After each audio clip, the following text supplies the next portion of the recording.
Aloha mai kako, o Joe Fraser ko inoa, no Iramagaru, Western Australia mai au.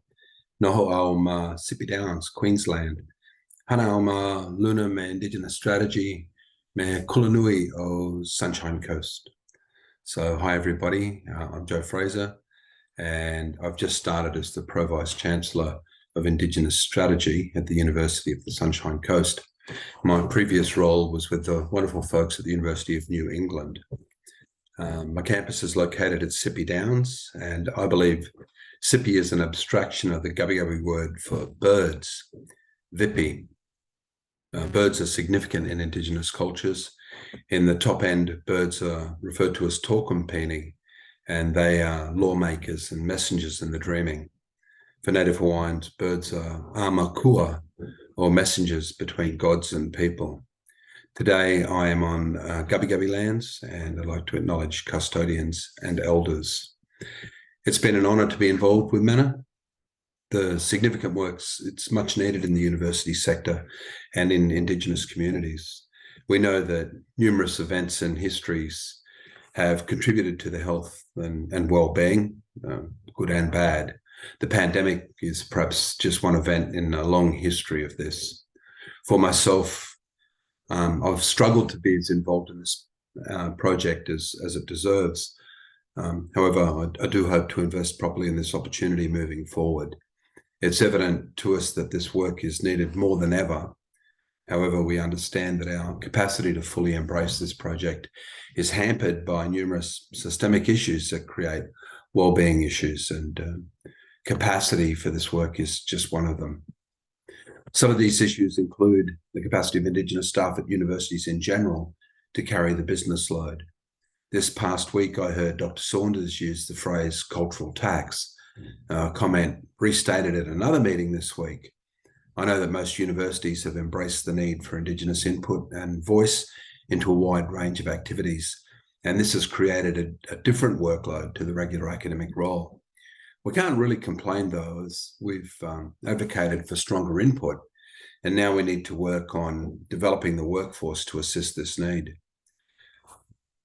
Most universities require Indigenous staff participation with committees, working groups, recruitment, research activities, community building, innovation, policy, and other areas of work.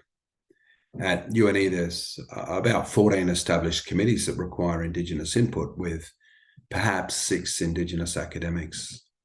Most people won't receive workload for this work.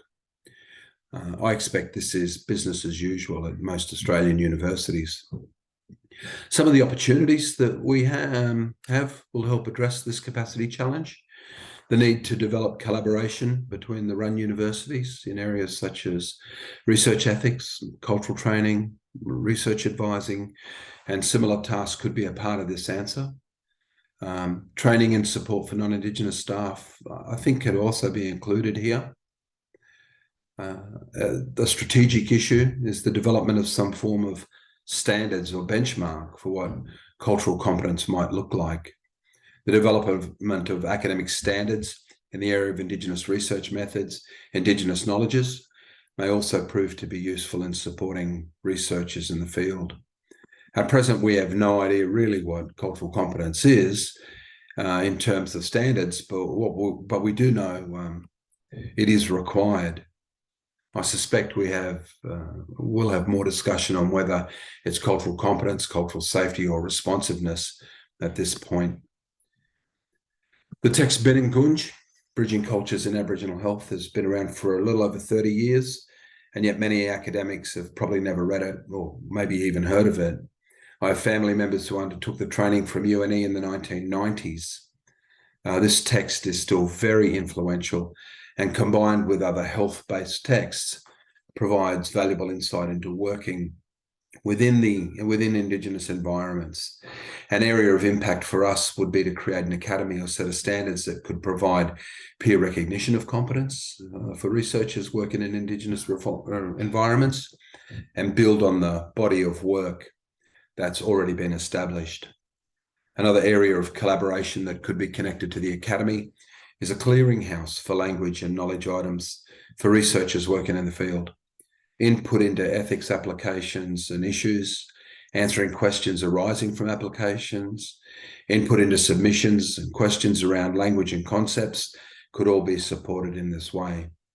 And imagine, if you will, any single university with this capacity right now, because I'm not sure it exists. The role of Indigenous research supervision is another area that could be supported by these ideas. Training of supervisors, pedagogical support for engaging researchers, rubrics to assist process, access to a specialist group for advice, and perhaps even pastoral care as a possible outcome. Again, does any university do this well or have the capacity to develop expertise? In 2005, I attended an Indigenous research forum in Canberra where the topics ranged from yarning as a proposed method and methodology, Indigenous epistemologies, and capacity within the system to do this work. At that conference, I never imagined that 20 years later we would struggle with the capacity to do what is considered the usual and expected work of the university. But this, I think, is a challenge to be embraced. In 2005, there's probably around 50 academics, Indigenous academics in Australia. Today, there's probably 500. Back then, many leaders were operating with diplomas, inspiration, and lots of perspiration. Perhaps we were empowered by critical theory, Indigenous academics, the UN Declaration, and the Coolangatta Statement. How do we use the growth of Indigenous academics to strategically support the development of the workforce, to replace those who come before us and those of us near the end of our careers? Moving forward, it would be opportune to meet as a First Nations group in the Manna Institute and plan what we want or think should happen next. And we should do this soon.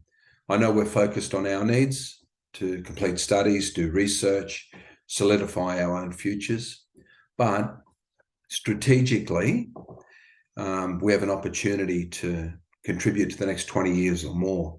We have so many allies who are able to be partnered in this endeavour, good human beings with a commitment to a better world by addressing the needs of those at the bottom of the social strata, our communities.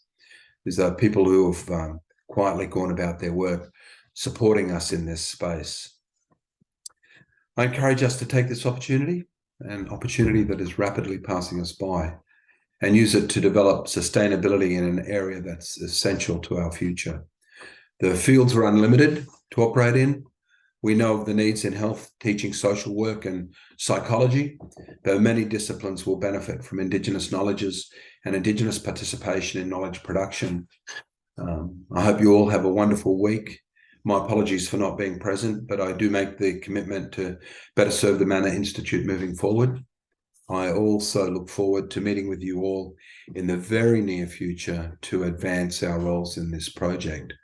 So thank you for being here and listening today, and I wish you all well this week. Thank you.